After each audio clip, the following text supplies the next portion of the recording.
Hello, welcome to the podcast. This is your boy Syed Yeamin, and today's we are gonna see how to really learn English. Part one: the mindset shift.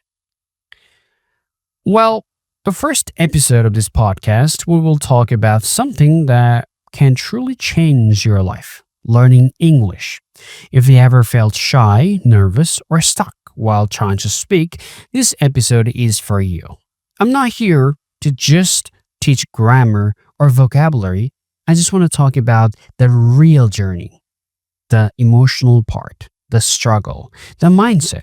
And today, in part one, we're going to talk about how to change your mindset about English, because that's where everything begins. Why most people struggle. Let's be honest, most people don't struggle with English because they're lazy or not smart enough. They struggle because they are afraid of making mistakes, afraid of being judged, afraid of being speaking in front of others. You know what I mean, right? Maybe you know a lot of English word, you have studied grammar, but when it comes to speaking English, you froze. Your mind goes black. That's not a language problem, that's a mindset problem. So today, let's break that wall, because to speak English fluently, you have to stop being perfect.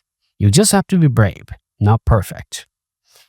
Well, how I think or how I used English. Well, let me tell you a story from my own life. When I first started learning English, I was always translating everything in my head. Someone would say something in English, and I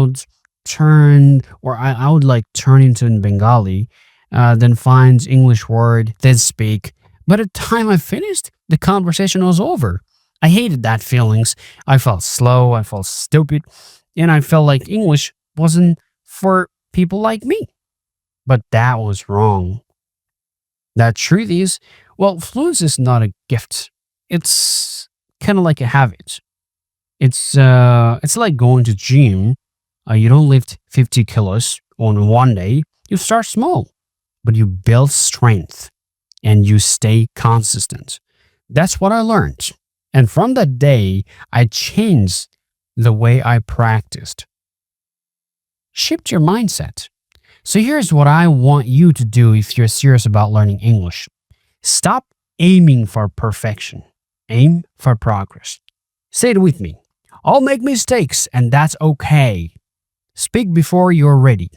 Don't wait for a perfect sentence. Just speak. Even if it's broken, every time you speak, you build confidence. Stop thinking, I'm bad at English. Start thinking, I'm still learning, I'm improving. Because the more you believe in yourself, the faster you grow.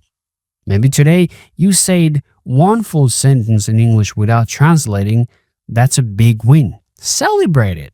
Because learning English isn't about speaking like a British or American.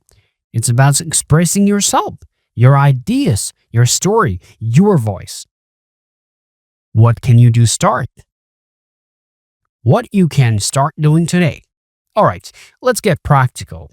If you're listening and wondering, okay, but what should I actually do? Here are some real steps you can start taking from today. Talk to yourself in English. Start small. Wake up and say, I feel tired. I need to go to the work. It's raining today. These are simple, but they train your brain.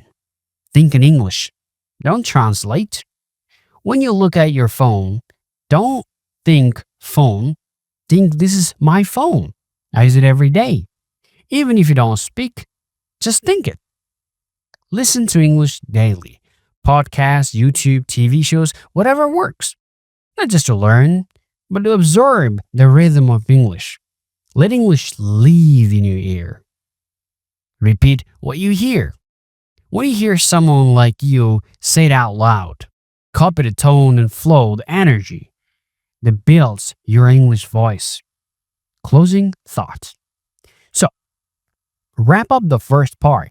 Learning English is not just about book and class. It's about changing how you think, how you feel, and how you treat yourself on this journey. If you feel stuck or afraid, remember, you're not alone. You're not behind. You're just getting started. In the next episode, we'll dive deeper into how to build fluency step by step, without a teachers or class. But for now, I want you to focus on your mindset shift. Start thinking in English. Start speaking, even in small ways. Start believing I can do it. Thanks for listening, and I'll see you in the part 2.